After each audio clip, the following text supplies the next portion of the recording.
નમસ્કાર મિત્રો, સ્વાગત છે તમારું આપ સૌની સૈયારી ચેનલ યાની ગુજરાત યુટ્યુબ ચેનલમાં હું નિકુંજ પરમાર આપ સૌનું તહે દિલ સ્વાગત કરું છું મિત્રો। તો આજના વિડીયોમાં વાત કરવાના છીએ। આજ રોજ તારીખ થઈ મિત્રો 1/1/2025 પેન્શનને લઈને પેન્શનમાં આટલો વધારો થશે। તો મિત્રો સૌને પહેલાં તો સૌને જે નવા વર્ષ છે તે હેપી ન્યૂ યર। તો મિત્રો એક નવા વર્ષના પહેલા દિવસે સરકાર દ્વારા એક મહત્ત્વની અપડેટ આપવામાં આવી છે। પેન્શનધારક માટે એક મહત્ત્વની અપડેટ લઈને આવી છું। જો તમે પેન્શનધારક છો તમારા માટે આ વિડીયો ઉપયોગી બનશે। વિડીયો શરૂ કરતા પહેલાં ચેનલમાં નવા ચેનલ સબસ્ક્રાઈબ કરી લો। તમને ચેનલ પર સરકારી કર્મચારી નિવૃત્ત કર્મચારી પેન્શનધારક બાબતે પગાર બાબતે ડીએ એચઆરએ અને કોઈ પણ અપડેટ આવે તો પણ જાણ કરવામાં આવશે। તો આપણી આ ચેનલ એટલે કે મિત્રો એની ગુજરાતી યુટ્યુબ ચેનલને સબસ્ક્રાઈબ કરવાનું ભૂલશો નહીં અને વિડીયોની પણ આવશે એટલે લાઇક કરવાનું ભૂલશો નહીં। તો ચાલો જાણીએ આજની મહત્ત્વની અપડેટ। તો મિત્રો મોંઘવારી ભથ્થામાં વધારો અપડેટ। કેન્દ્ર સરકાર કર્મચારી પેન્શન માટે વર્ષમાં 2 વાર મોંઘવારી ભથ્થું વધારો કરવાની જાહેરાત કરે છે। મહિનાના ESCP ડેટા જાહેર થયા પછી તરત સરકાર નક્કી કરે છે ડીએમાં કેટલો વધારો થશે। કર્મચારીની આશા છે કે આ વખતે મોંઘવારી ભથ્થામાં મોટો ઉછાળો આવશે, જેના કારણે કર્મચારીની પગાર ભથ્થામાં વધારો થશે। મોંઘવારી ભથ્થું કેટલું વધશે તે નીચે સમાચાર જાણી લઈએ મિત્રો। કેન્દ્રીય કર્મચારીના પેન્શન માટે એક સારા સમાચાર આવે છે। વાસ્તવમાં નવા વર્ષમાં સરકાર મોંઘવારી ભથ્થું વધારો કરી કર્મચારી મોટી ભેટ આપવા જઈ રહી છે। સૂત્રોના અહેવાલથી સમાચાર આવે છે સરકાર જાન્યુઆરી ડીએમાં વધારો કરી શકશે અને ગત વખતે સરકાર મોંઘવારી ભથ્થામાં 10% વધારો કર્યો હતો, જે 50% વધીને 53% થયો હતો। આવી સ્થિતિમાં કર્મચારીના પગારમાં નોંધપાત્ર વધારો થયો હતો।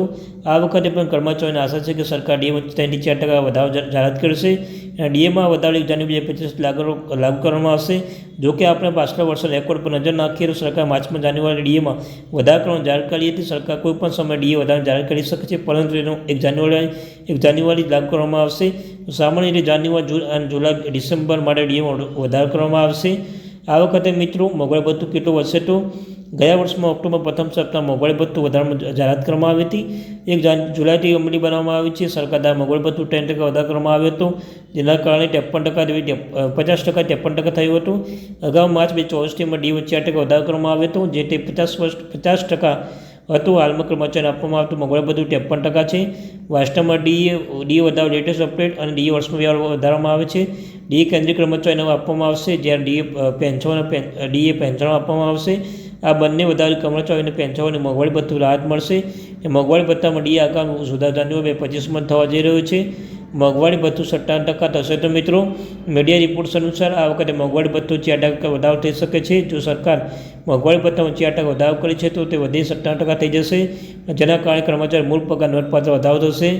અને મિત્રો તે સમયે સરકાર નવા વર્ષમાં માત્ર 10% ડીએ વધારો કરે છે તો તે વધીને 56% થઈ જશે। તો તમે જાણકારી માટે જણાવી દઈએ કે હજુ સુધી સરકાર દ્વારા અંગે કોઈ સત્તાવાર જાહેરાત કરી નથી। મીડિયા રિપોર્ટ્સ અનુસાર સરકાર મોંઘવારી ભથ્થામાં ડીએમાં વધારો જાહેરાત કરવામાં થોડો સમય લાગી શકે છે। મને 18 મહિનાનું અને મિત્રો જે 18 મહિનાનું ડીએ બાકી છે તેમાં શું અપડેટ છે તો મિત્રો કેન્દ્રીય નાણાં રાજ્યમંત્રી પંકજ ચૌધરીએ સ્પષ્ટ કર્યું સરકાર કેન્દ્રીય કર્મચારીઓને પેન્શનના 18 મહિના ડીએ મુક્ત કરવા પર વિચાર કરી રહી નથી, જે કોરોના દરમિયાન રોકી રાખવામાં આવ્યું હતું, જે કોરોના દરમિયાન બંધ કરી દીધું હતું। કોવિડ ઉપચાર દરમિયાન ગ્રાહક સુવિધા કરવામાં આવી હતી મિત્રો। તો આ તે માહિતી